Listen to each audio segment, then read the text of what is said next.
All right, hi all, this is Mr. Yeager. We are now looking at what's called freefall kinematics. Basically, when we are moving an object straight up or straight down, basically throwing that object straight out of our hand straight upwards and having it fall back down, or holding that object away from our hand and just letting it fall, okay? Releasing it and letting it fall down to the ground, okay?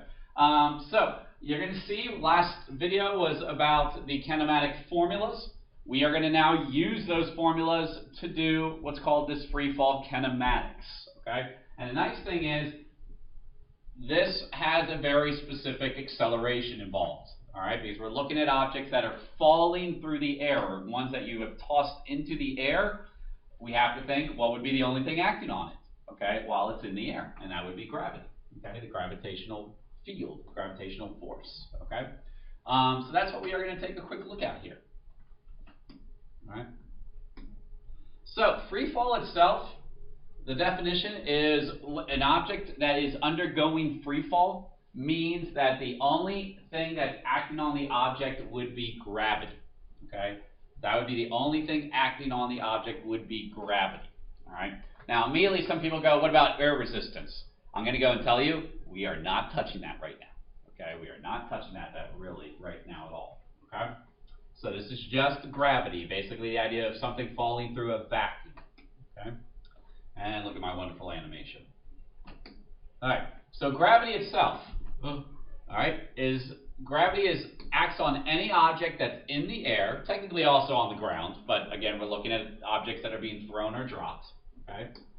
And it will always act downward, okay? Again, this is one of those first things that people just don't want to believe. The word always means always, no matter what, okay? Gravity will act downward during these problems. Even when we get to the more difficult projectile problems, Unit 3 for regular physics and still this unit for AP physics, gravity is still always pointing downward everywhere, okay, during an object's motion. Even when it's going up, gravity is pointing down. When it falls down, gravity goes down, okay? So it always acts downward. Look what happened. That y changed. That's because we will say that gravity acts in the vertical or y direction. All right? It'll always accelerate objects 9.8 meters per second squared, meters per second downward. All right? An object moving upward will be slowed or accelerated 9.8 meters per second squared downward. What we're trying to show here is if the object's falling, that means its velocity is down. It's moving downward. If gravity is accelerating it downward, what's the object going to do? It's going to speed up. But if I throw that object up in the air, if I have that baseball and I throw it up into the air, okay, the baseball is moving up. I don't see it. I don't release it and see it plummet to the ground. Okay, that's a pretty weak throw if that happens. You throw it straight up in the air. The velocity is upwards, but due to gravity, the acceleration is downwards. What's that baseball obviously going to do? It slows down. It reaches a highest point where it now has no velocity, but does it still accelerate? Yes, because it's still in the air, and that's why it then starts speeding up as it comes back down to the ground. Now, I'll go and say this. 9.8 is the official value for g, okay? We're going to call it g. You'll see that on the next page. The acceleration due to gravity, we abbreviate as g. So again, this is technically A is g for problems where the object's in the air. All right. It is specifically 9.8 meters per second squared. I'm going to say this right now.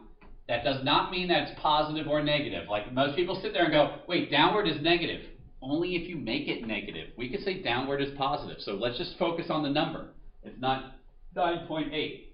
The thing is, in both my regular class and in my AP class, I allow you guys, especially AP, to round this to 10 meters per second squared. In the AP instructions on the test, it says you may use 10 for g, for the acceleration due to gravity. So you don't have to all the time. I will tell you again in AP, there's some webassigns that you'll be doing that you need the you have to use 9.8 to solve for it. But the 10 meters per second squared, this is what I would use for any worksheets that I give you or any tests, okay? Basically use 10, all right? You're allowed to round that. Regular physics, you can too.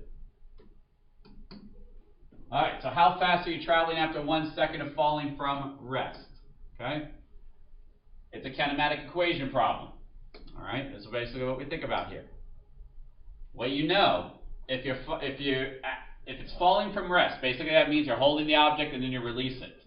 So that means your initial velocity, your VI or V naught, again for AP, whoops, there goes something, is 0 meters per second, time is 1, acceleration is 9.8 meters per second squared. You're trying to find VF, you're missing D or delta X. Okay, again for those in AP, understand the difference in formulas, or sorry, letters. So we're going to use this formula, VF equals VI plus AT, VF equals V naught plus AT. I would just plug in 0 plus 9.8 times 1, or 10 times 1. Okay? So how fast would you be moving after 1 second? 9.8 meters per second. Guess what? It doesn't matter what the object is. Do you see anything about mass in this formula, in this VF formula? There is no mass. So guess what? If an elephant drops for 1 second, it's going to go 9.8 meters per second. If a feather drops for 1 second and there is no air resistance, it would be 9.8 meters per second. All objects do move at the same rate in the absence of air resistance. Okay? They all get accelerated. I'll say, actually, all objects get accelerated downward the same rate. It just depends if when we have air resistance, how much the air resistance basically eliminates or decreases that acceleration. Okay? If you have 2 seconds, how fast would it be going? After 2 seconds, well, you could go back to your original formula and go 0 plus 9.8 times 2. Okay? It'd be 19.6. 3 seconds, 29.4. This is why I like to use 10.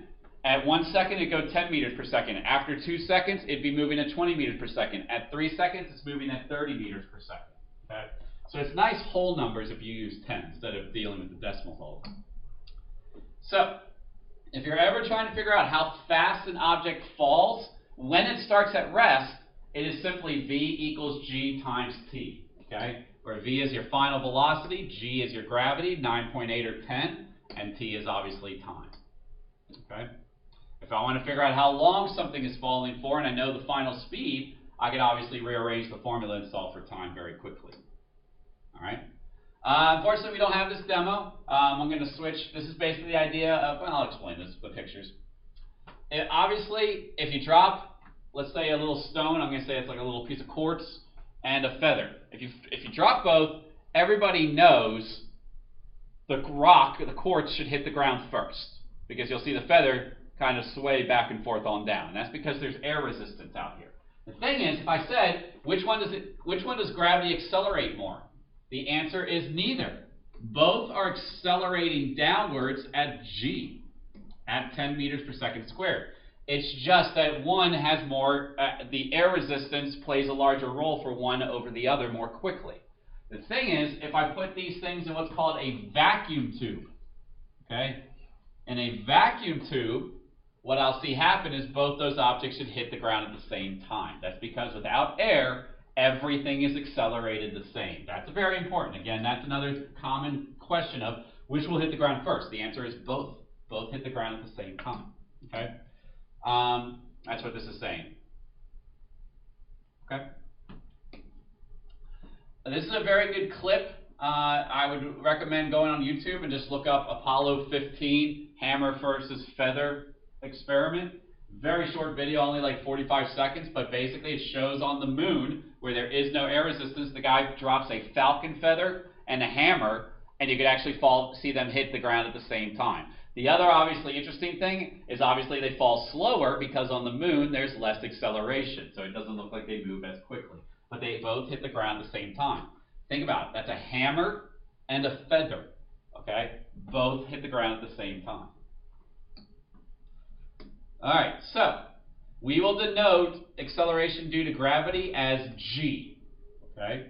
And this is on the AP formula sheet, even though by the time we get to the AP test, you're all going to know what G is. Okay? You're going to know G by the end of this unit. The acceleration due to gravity is always downward. That doesn't mean that it's negative. That will have to be determined by the problem. Okay, we can make it positive or negative depending on what you do. Okay, the value of g is 9.8 meters per second squared. That's the g on Earth. So the thing is, that's specifically Earth's gravitational acceleration. If I go to another planet, like I said with the moon would be g of moon is 1.6. It's less. If I go to Jupiter, I think it's like 29.4 or something like that. It's a lot higher. Okay, so it depends on where you go, what the g value is. Obviously, you can assume you're on Earth unless the problem specifically says otherwise. And again, on Earth, we can say 10. Okay? That's what I'm saying. It doesn't have to mean up or down. It just depends on which one you're saying. If I look back at motion dot diagrams, you're going to have to think about the motion graph. What would this look like?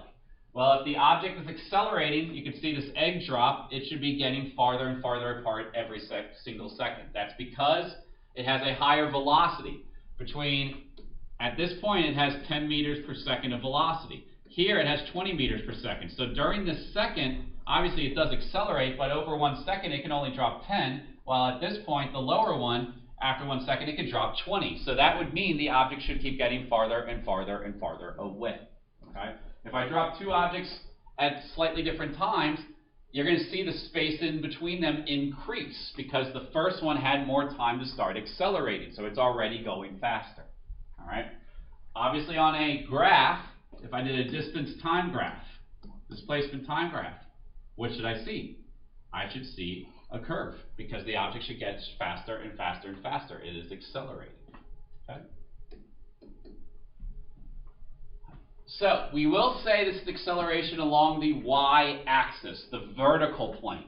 Okay? Gravity does not accelerate you horizontally. I'm not like walking down my classroom and all of a sudden going, whoa, gravity, and getting shoved along. Okay? That doesn't happen. All right? But if I do jump, okay, it's going to accelerate me, it's going to slow my movement up, and it's obviously going to speed my movement down. So what happens is, what we do is we like to replace the variable a, acceleration, in all my kinematic formulas with g. And this is how you can see they're written. Vf equals v naught plus gt. All right. Y, delta y, equals v naught t plus 1/2 gt squared. Vf squared equals v naught squared plus 2gy. Okay.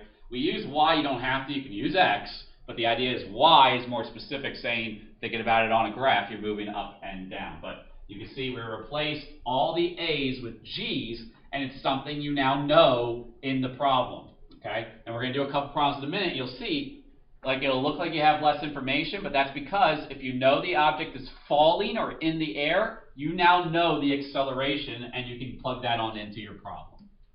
Okay? There is a symmetry to the free fall motion. All right? What we mean by that is the time for that object to go up in the air will be the same time for it to come back down because, again, it's at a constant acceleration. The time for it to decrease from 10 to 0 will be the same time for it to increase back from 0 to 10. All right? Because it has one acceleration. All right? As long as the flight is symmetric. The part of the flight that is symmetric, you can basically look on both sides. You can sit there and go, right here, all right? At this point, it's 5 meters per second. So over here, we would say it's negative 5 meters per second. Same speed, opposite velocities, because again, the direction, all right? It's symmetric in speed, it's symmetric in the amount of time that it takes for the whole trip to go around. So if I tell you, this is one of the key things, if I tell you the whole trip takes 10 seconds for this coin to go up and back down, how long did it take it to get to the very top? The answer would be 5 seconds. 5 seconds up, 5 seconds down. So that's the nice thing, is there's some nice symmetry involved in this particular problems. All right. So there's a couple free fall scenarios that we're going to be getting to. All right. The common ones is what happens if you just drop an object. Okay. You're usually on top of a building, and it says how long will it take to hit the ground. You're at the, they like the well problems, even though how many people still have wells? And there's actually still quite a few, I'm sure. All right. But you have, how long will it take for you to hear the sound when the coin hits the water? So if you drop it, the object's only going one direction. It's only going down. Okay. The initial velocity is going to be 0 because you're holding it. You're holding it, okay? For this, I would just recommend, you don't have to do this, I would just recommend saying down is positive. That would make everything positive in terms of what you're trying to do here, okay? Otherwise, there's a little bit of trickiness to it, and I'm not going to worry about that until people have to ask involved with it. I'm trying to make it easier. The other scenario is when you toss an object up into the air. This one's a little bit tougher, okay? But there's a couple things you can know, okay? First off, if you're throwing something up in the air, it's going to go up and it's going to come back down. This means there's two directions. So for this one, I would absolutely say make up positive, down negative. You don't have to. You can make up negative and down positive just to, bother the heck out of me when you try to do one of these problems. But, you can still be absolutely correct. I couldn't mark you wrong. It just would confuse me when I first look at it because almost everybody sets up as positive, down as negative. Okay. Some of the things we'll know. The final velocity at the very top of that flight. And again, we're assuming it's going straight up and coming straight down. The final velocity at the very top of the flight is 0, or the velocity at the top of the flight is 0. That is important because you'll see in a problem in a moment. If you set the final velocity to 0, we are not referring to, what happens a lot of times is people say, you throw an object up in the air at 10 meters per second, it comes back down and hits the ground. Okay? And people go, on the ground it's going to be 0 meters per second. You're right, I can't specifically say that you're wrong, but on the ground you're no longer part of the problem. Okay? The problem is past due right there. We're looking at this from a symmetrical standpoint. I'm looking at it the moment you release it to the moment before it touches the ground. Okay? That is how these free fall problems work. We're not interested in what happens when it finally actually hits the ground. Okay? Obviously it's going to go 0. So that's a common mistake is people go, I want to figure out how long it's in the air for. I'm going to set the final velocity to 0 because I know it's going to hit the ground and be at 0. No, guess what? If they set the final velocity to 0, the problem thinks you're at the very top of the flight, okay? Because the object's going to slow down, reach 0 for a split moment in time, and then speed up coming back down. So that is very important to notice. Again, the other thing is we have to pay attention to our acceleration. The acceleration, if I make up positive and down negative, that means I would make g negative 10 meters per second squared. So I think we have a couple problems to quickly look at. So a marble is dropped from the top of a building. It falls for 2.8 seconds. How high is the building? All right. I know in these problems I have g as 9.8. By all means, use 10. Okay, but you'll see in these problems I have it as 9.8. I like to see people use 10. It's just easier. When I do problems on the board in class, I use 10 all the time. All right. So a marble is dropped from the top of a building and falls for 2.8 seconds. How high is the building? So, it's just a kinematic problem again. What do you know? I know the time, 2.8 seconds. I know the initial velocity is 0. I know the acceleration is 9.8. How do I know the acceleration is 9.8? It doesn't say that, or 10. It's because it says the marble is dropped. Okay? That is your key. I have plenty of people read this and go, huh, I only got one number. I don't understand. My life is terrible. Okay? Get over it. All right? You can read the problem. Don't just look at the numbers. You've got to read the problem. Okay? You're going to solve for y. You don't know what final velocity is. Don't tell me the final velocity is 0 because it hits the ground. That's not right. Okay? It is much different. The final velocity is, again, the velocity as it hits the ground.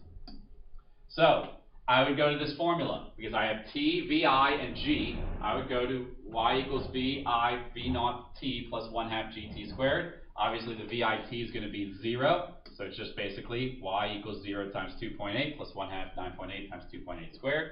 This building is 38.4 meters high. Okay? That's almost a 4-story building. Okay, basically, that's not right. No, it's much higher than that. Sorry. The story is like almost like 3 meters. So that's actually a very, very tall building. Very, very tall building. Okay. All right. What is the velocity of the above mentioned marble at the end of 2.8 seconds? Okay, so continuing the problem. Now you want VF. You have all the variables, so you could really pick any formula But I would just go to this one. 0 plus 9.8 times 2.8, 27.4 meters per second. Okay? If you use 10, it would be 28. All right. What about this one? A tennis ball is thrown straight up with an initial speed of 20 meters per second. What height will the tennis ball reach? Okay. So for this one, there is a couple different ways to solve it, but I'm going to try to show you the way I would recommend. But again, there's other ways to solve it. I don't want to sit there and be like, always do it this way, because you're going to have to always be able to adjust.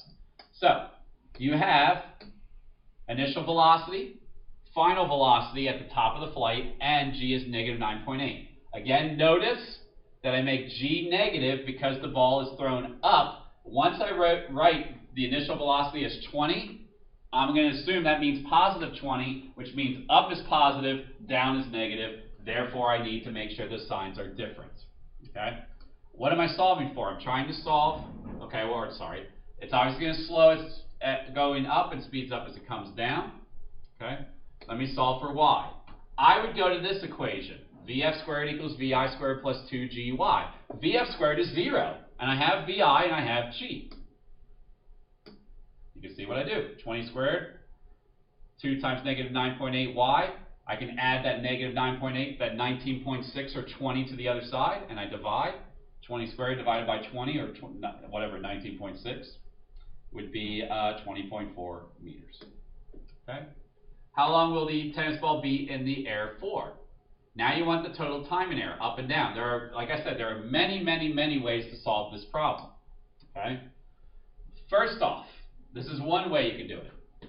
You can recognize that the change in y during the problem is 0.